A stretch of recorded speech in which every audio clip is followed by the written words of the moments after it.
Hello, അലിയൻ brass ആണ്. ഇന്ന് ഞാൻ നിങ്ങളെ മുന്നിലെത്തിയിട്ടുള്ളത് ആൻറ്റീരിയർ കോമ്പോസിറ്റ് റെസ്റ്റോറേഷൻ എന്ന് പറയുന്ന ഒരു ടോപ്പിക്സിനെ സംബന്ധിച്ച് ഒരു ഇൻട്രൊഡ്യൂസ് ചെയ്യാൻ വേണ്ടിയിട്ടാണ്. ആൻറ്റീരിയർ കോമ്പോസിറ്റ് റെസ്റ്റോറേഷൻ സാധാരണഗതിയിൽ നമ്മളെല്ലാവരും അഡ്രസ്സ് ചെയ്യുന്ന ഒരു സംഭവം തന്നെയാണ്. ഇത് ഒന്ന് ബ്രോക്കൺ ടൂത്ത് ആകാം, അല്ലെങ്കിൽ മിഡ് ലൈൻ ഡയസ്റ്റീമയാവാം, അതല്ലെങ്കിൽ ടിപ്പ് പൊട്ടിയതാവാം, അല്ലെങ്കിൽ ഫുൾ ടൂത്ത് റീഹാബിലിറ്റേഷൻ ചെയ്യുന്നതാവാം. ഇത് നമ്മളൊരു പേഷ്യൻ്റ് അഡ്രസ്സ് ചെയ്യുന്ന മെത്തേഡാണ് ഞാൻ ഈ പറയുന്നത്. ഒന്ന്, നമ്മളിത് ഇംപ്രഷൻ എടുക്കണം. ഇംപ്രഷൻ എടുത്തതിന് ശേഷം നമ്മളിത് മോക്കപ്പിന് വേണ്ടി ലാബിലോട്ട് വിടണം. ലാബിൽ വിട്ട് കഴിഞ്ഞ് കഴിഞ്ഞാൽ ഈ കിട്ടിയ ഇംപ്രഷൻ ഉപയോഗിച്ച് നമ്മൾ എന്ത് ചെയ്യണം? നമ്മളൊരു പട്ടി ഇംപ്രഷൻ എടുക്കണം. ഈ പട്ടി ഇംപ്രഷൻ എടുത്തതിന് ശേഷം നമ്മൾ എന്ത് ചെയ്യണം? ആ ഇംപ്രഷൻ നമ്മൾ ഓൾറെഡി ഉള്ള മോക്കപ്പ് ചെയ്ത മോഡലിൻ്റെ ബേസ്മെൻറ്റ് കൊടുത്തിട്ട് നമ്മൾ മാർക്ക് ചെയ്യണം. ഇപ്പോൾ ഫോർ എക്സാമ്പിൾ ഇങ്ങനെയാണ് ടൂത്ത് പൊട്ടിയിട്ടുണ്ടെങ്കിൽ ആ ഏത് ഏരിയയിലാണ് നമുക്ക് ഫില്ല് ചെയ്യേണ്ടതെന്ന് വെച്ചാൽ നമുക്കവിടെ മാർക്ക് ചെയ്യണം. വൺസ് മാർക്ക് ചെയ്ത് കഴിഞ്ഞ് കഴിഞ്ഞാൽ നമ്മളിവിടെ എന്ത് ചെയ്യണം? ഈ ഏരിയയിൽ നമുക്ക് എനാമൽ ബിൽഡ് ചെയ്യണം. ജസ്റ്റ് പ്ലേസ് എനാമലിൻ്റെ ക്യൂർ ചെയ്യാം. എന്നതിന് ശേഷം ഇതിൻ്റെ മാർജിൻസ് കറക്റ്റായിട്ട് പ്രസ് ചെയ്ത് അഡാപ്റ്റ് ചെയ്യാം. വൺസ് അഡാപ്റ്റ് ചെയ്ത് കഴിഞ്ഞാൽ പിന്നെ നമ്മൾ ചെയ്യേണ്ട കാര്യങ്ങൾ എന്താ വെച്ചാൽ ഇതിൻ്റെ മുകളിൽ നമുക്ക് എന്ത് ചെയ്യണം? മോക്കപ്പിൻ്റെ ആവശ്യം പിന്നില്ല. പിന്നെ already we have A support. അപ്പോൾ ഈ സപ്പോർട്ട് ഉപയോഗിച്ചിട്ട് നമുക്ക് ഓൾറെഡി പട്ടി ഇംപ്രഷൻ നമുക്ക് ഒഴിവാക്കി കഴിഞ്ഞ് നമുക്ക് ഡയറക്റ്റ് പേഷ്യൻസിൻ്റെ മുഖത്തിൽ എന്ത് ചെയ്യാം? നമുക്ക് റീബിൽഡ് ചെയ്യാം. ആ റീബിൽഡ് ഈ പോർഷൻ ചെയ്യുന്ന സമയത്ത് നമ്മൾ ശ്രദ്ധിക്കേണ്ട കാര്യം, നമ്മൾ എനാമൽ മെറ്റീരിയൽസ്, എനാമൽ കോമ്പോസിറ്റ് ഉപയോഗിച്ചിട്ട് വേണം ഫസ്റ്റിൽ നമ്മൾ സ്റ്റാർട്ട് ചെയ്യുന്നതെങ്കിലും നെക്സ്റ്റ് നമ്മൾ ഉപയോഗിക്കേണ്ടത് ഡെന്റിൻ കോമ്പോസിറ്റ് ആണ്. അപ്പോൾ എനാമൽ കോമ്പോസിറ്റിൻ്റെ തിക്നെസ് എന്ന് പറയുന്നത് ബേസ്മെന്റ് 0.5 mm ആണ്. അതിനുശേഷം നമ്മൾ എന്ത് ചെയ്യണം? കോമ്പോസിറ്റ്, ഡെന്റിൻ കോമ്പോസിറ്റ് ചെയ്തതിന് ശേഷം നെക്സ്റ്റ് ബിൽഡ് ചെയ്യണം. ഈ ബിൽഡിങ് ചെയ്യുമ്പോൾ നമുക്ക് മാമിലിയോൺസ് പോലെയോ അല്ലെങ്കിൽ മറ്റ് സ്ട്രക്ചേഴ്സ് പോലെയോ നമുക്ക് എന്ത് ചെയ്യാം? നമുക്ക് അതിൻ്റെ മോൾഡ് ചെയ്ത് ഉണ്ടാക്കാൻ സാധിക്കും. അതിനുശേഷം നമ്മൾ എന്ത് ചെയ്യണം എന്ന് വെച്ചാൽ ഓൾറെഡി ഉണ്ടോ here it's A dentine, this portion is A dentine. ഇത് നമുക്ക് പാരറ്റൽ ഷെൽഫ് നമ്മൾ ഉണ്ടാക്കിയിട്ടുണ്ട്. ഈ ഡെന്റിൻ ഷെൽഫിൽ സാധാരണഗതിയിൽ ഇത് മാമിലിയോൺസ് ലുക്ക് ആവാം, അതല്ലെങ്കിൽ 2 or 3 ആവാം. ഇതെല്ലാം നമുക്ക് ഒറിജിനാലിറ്റി കിട്ടാൻ വേണ്ടിയിട്ടും നമുക്ക് എനാമൽ ഷെയ്ഡിലൂടെ നമുക്ക് നോക്കുമ്പോൾ ഡെന്റിനകത്തുള്ള ഒരു ഒറിജിനാലിറ്റി കിട്ടാൻ വേണ്ടി നമ്മൾ ചെയ്യുന്നത്. ഇതുണ്ടാക്കുന്ന സമയത്ത് നമ്മൾ എന്ത് ചെയ്യണം? പോളിഷിംഗ് ബ്രഷ് വേണം നമ്മൾ ഉപയോഗിക്കാൻ. ഈ ബ്രഷ്, പോളിഷ് ചെയ്യുന്ന ടൈപ്പ് ബ്രഷ്, ആ ബ്രഷ് നമ്മൾ എന്ത് ചെയ്യണം? വെറ്റ് റെസിനിലും മുക്കിയിട്ട് വേണം നമ്മളിത് കോമ്പോസിറ്റ് അത് ഉപയോഗിച്ചിട്ട് വേണം നമ്മളിത് മോൾഡ് ചെയ്ത് ചെയ്യാൻ. വൺസ് ഇത് ഷേപ്പ് മോൾഡ് ചെയ്താൽ ക്യൂർ ഇറ്റ്. ഇവിടെ നമ്മൾ ശ്രദ്ധിക്കേണ്ടത് ഈ സർഫസ് എല്ലാം സ്മൂത്തി ആയിരിക്കണം. വൺസ് എനാമൽ നമ്മൾ ബിൽഡപ്പ് ചെയ്ത് കഴിഞ്ഞാൽ നമ്മൾ എന്ത് ചെയ്യണം? പുതിയ കൺസെപ്റ്റ് പ്രകാരം shape is the new shade എന്ന് പറയുന്നത്. നമ്മൾ അഡ്ജസന്റ് ടൂത്തിന്റെ മോഡൽ വെച്ചിട്ട് ഇപ്പൊ 2 പല്ല് ഇവിടെ ഉണ്ട്.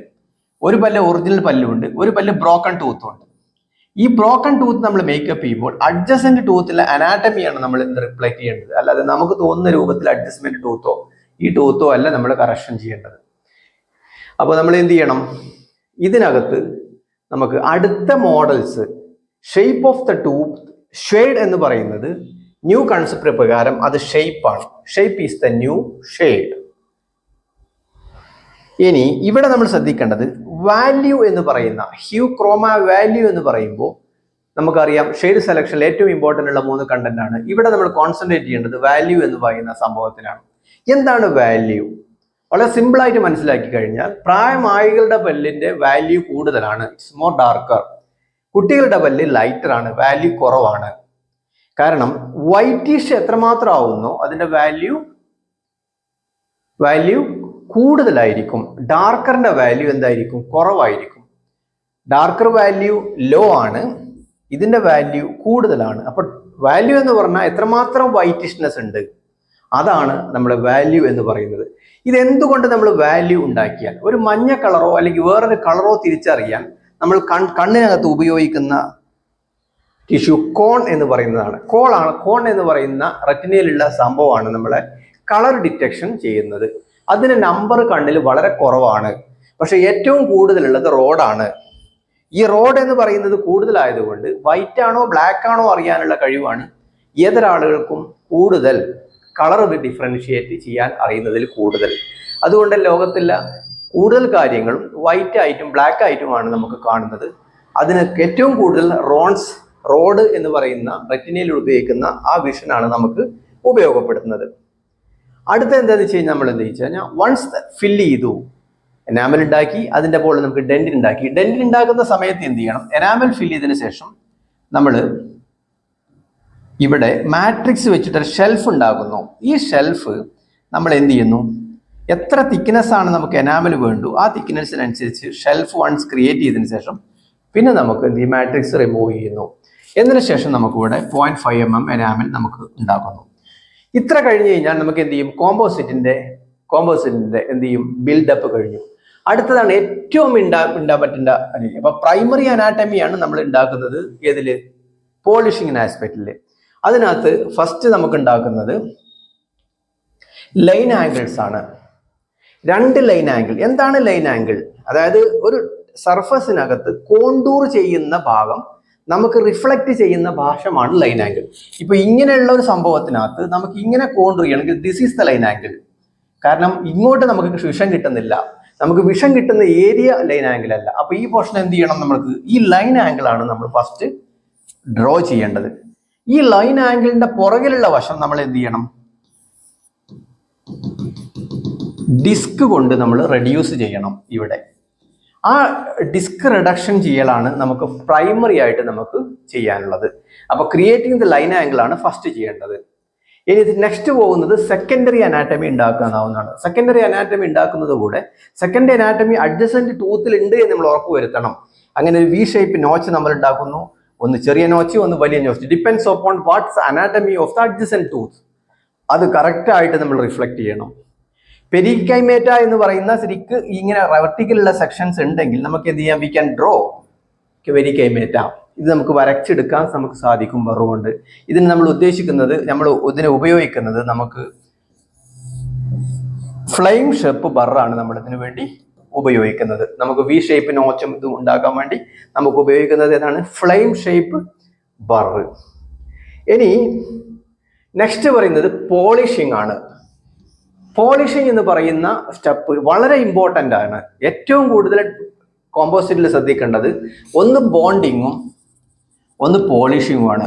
ബോണ്ടിങ് എന്ന് പറഞ്ഞാൽ 2 സർഫസിലോട്ട് അറ്റാച്ച്മെന്റ്, പോളിഷ് എന്ന് പറഞ്ഞാൽ പ്രകൃതിനായിട്ടുള്ള ബന്ധം.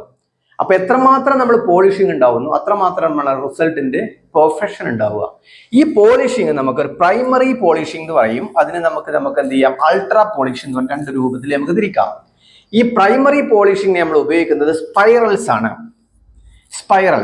ഈ സ്പൈറൽസ് സാധാരണ 2 ടൈപ്പ് സ്പൈറൽസ് ഉണ്ട്. Pre polishing and polishing.